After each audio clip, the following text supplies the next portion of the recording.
మీ శ్రేయస్సు కోసం చేసే పూజలు హోమాలు యజ్ఞాలు ఇప్పుడు ఒక్క క్లిక్ దూరంలో వేదమందిర్.com. నమస్కారం అండి, సుమన్ టీవీకి స్వాగతం. నేను గీతాంజలి. ప్రస్తుతం మనతో పాటు ఉన్నారు ప్రముఖ పురోహితులు, జ్యోతిష్య వాస్తు పండితులు గుండెపూడి ప్రవీణ్ కుమార్ శర్మ గురువు గారు. మనకున్నటువంటి ధర్మ సందేహాలను గురువు గారిని అడిగి నివృత్తి చేసుకుందాం. గురుగారు నమస్కారం అండి. నమస్తే అండి. గురుగారు, వివాహాలకి సంబంధించినటువంటి ప్రశ్న అండి. కొంతమంది ఎలా అడుగుతున్నారంటే, జాతకం ఎటువంటిది లేదండి, అసలు రాయించలేదు కూడా, కానీ జాతకాలు లేకుండా వివాహం చేయవచ్చా? ఇవి శాస్త్ర విరుద్ధమా, సమ్మతమా? ఈ జాతకాలు పక్కన పెడదాం. మన తల్లి తండ్రి అమ్మ నాన్న వాళ్ళకంటే ముందు నాయనమ్మ తాతయ్య అమ్మమ్మ తాతయ్య వీళ్ళ సమయాల్లో జాతకాలు చూసుకున్నారా? లేదు. అంతకన్నా ముందు నుంచి కూడా లేదు కదా? లేదు. వాళ్ళకి అసలు డేట్ ఆఫ్ బర్త్ లే సేవ్ చేసుకొని లేరు. వాళ్ళు రోజుల్లా గుర్తు పెట్టుకుంటారు, ఇప్పుడు ఉన్నంత చాదస్తం అయితే లేదు.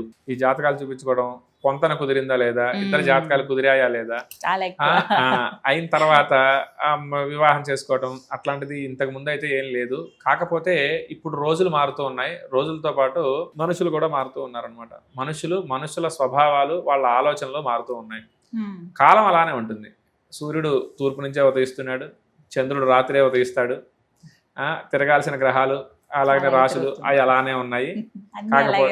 అలానే ఉన్నాయి. కాకపోతే మనుషులు మారుతూ కాలం మారుతుందని చెబుతున్నారు. కాదు, మారేది మనుషులే.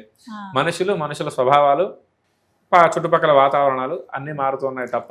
చాలా చూపిస్తారు కదండి పొంతన విషయంలో. చూడండి, ఇలా కలవలేదు కాబట్టి ఇద్దరికి ఎక్కువ గొడవలు అవుతాయని, కలత్ర దోషం వస్తుందని, విడిపోతారని పూర్తిగా, లేకపోతే ఏవో ఒక చికాకులు ఉంటాయని, దాంపత్యం సరిగ్గా ఉండదు పిల్లల విషయంలో, ఇలా రకరకాలుగా చెప్తారు కదా. మరి ఉంటాయి, అదంతా కూడా కరెక్టే.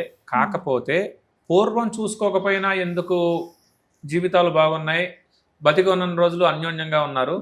ఇప్పుడు మనకి 18 to 36 పాయింట్స్ రావాలి.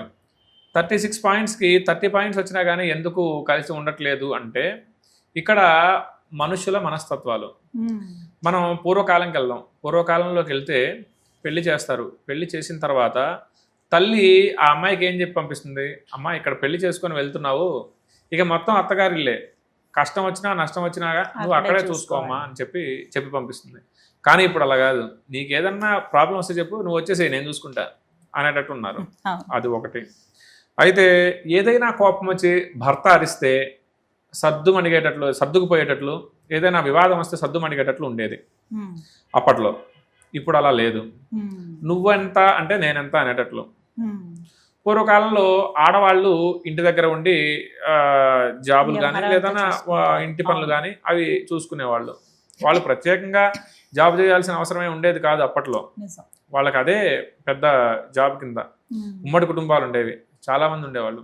ఇప్పుడు ఆడవారు చదువుకోవాలి, ఎదగాలి, వాళ్ళు కూడా సొంత కాళ్ళ మీద నిలబడాలి. కానీ ఇప్పటికి వచ్చేసరికి నువ్వు సంపాదిస్తున్నావు, నేను సంపాదిస్తున్నా, నీకంటే తక్కువ నేనేంటి కదా అన్నప్పుడు తేడా వస్తుంది. ఇంతకుముందు ఏమనేవాళ్ళు, ఒక మాట భర్త అరిచారనుకోండి, భార్య సరే అని చెప్పి సైలెంట్గా ఉంటుంది. లేదు, భార్య కోపం వచ్చి భర్త నడిచింది అనుకోండి, సరేలే అని చెప్పి వాళ్ళిద్దరిలో అయిపోతుంది. ఇప్పుడు అలా ఉండట్లేదు. అది ఒకటి రీజను. తర్వాత వివాహం అనేది ఇద్దరు మనసులు కలిసేది. ఆ మనసులు కలవాలి అన్నప్పుడు వేరే వాళ్ళ మీదకి వెళ్ళకూడదు. ధ్యాస అనేది అది ఒక పాయింట్గా తీసుకోవచ్చు. సరే, ఈ జాతక పరంగా ఇద్దరిది చూసినా అన్నీ కలిసి కొన్ని లక్షలు పెళ్లి చేసి మేము పెళ్లి చేసిన దాంట్లో జాతకాలు బాగా కలిసాయి, పాయింట్స్ ఉన్నాయి, గ్రహమైత్రి కలిసింది, గణాలు కలిసాయి, అన్నీ కలిసాయి. దగ్గర 60 నుంచి 70 లక్షలు ఖర్చు పెట్టి పెళ్లి చేశారు వాళ్ళు. చేయించింది మేమే. అది 6 నెలలకి మళ్ళీ విడాకులు అయిపోయినాయి. అయితే ఇక్కడ నువ్వు ఇన్ని లక్షలు పెట్టి జాతకాలు చూసి చేస్తున్నావా? లేదు, మేము కింద అసలు ఏమీ లేని వాళ్ళది ఇంటి ముందు పందిరేయించుకుంటే వాళ్ళ దగ్గర వాళ్ళు ఇచ్చినంత డబ్బులు తీసుకొని పెళ్లి చేసినవి ఉన్నాయి. వాళ్ళు అన్యోన్యంగా కలిసే ఉన్నారు. ఇక్కడ తేడా ఎక్కడ వస్తుంది? జాతకాల దగ్గర వస్తుందా, మనుషుల దగ్గర వస్తుందా? ఇది మనం అది ఇక్కడ మనం ఆలోచించుకోవాల్సింది ఏంటి అంటే, ఏదైనా గొడవ జరిగిందనుకోండి, ఇదిగో నా జాతకం బాగలేదు ఇందుకే గొడవ జరిగిందని దాని మీదకి నెట్టేస్తారు. ఏదైనా కలిసి ఉన్నారనుకోండి, ఇదిగో నా జాతకం బాగుంది అని మొత్తం దీని మీద డిపెండ్ అవ్వటం వల్ల ఇక్కడ తేడా వస్తుంది. మన గ్రహాలు మన మీద ప్రభావం ఉంటుంది, సంతానం గురించి అయినా లేదా వేరే విధంగానైనా అవన్నీ ఉంటాయి. కానీ పూర్తిగా జాతకం మీద ఆధారపడటం వల్లనే ఇటువంటివి జరుగుతూ ఉన్నాయన్నమాట. ఎంత జాతకాలు అన్నీ సరిచూసుకొని చేసినా కానీ దాంపత్యం సరిగ్గా లేకపోవడం, వివాహ దాంపత్యం అన్యోన్యత లేకపోవడం, సంతానం సరిగా కలగకపోవడం, ఎడమకం ముఖం చేసుకోవడం, ఇటువంటివన్నీ కూడా మనుషుల ద్వారా వస్తున్నాయి తప్ప శాస్త్రం మాత్రం అలానే ఉంటుంది, గ్రహాలు అలానే ఉంటాయి.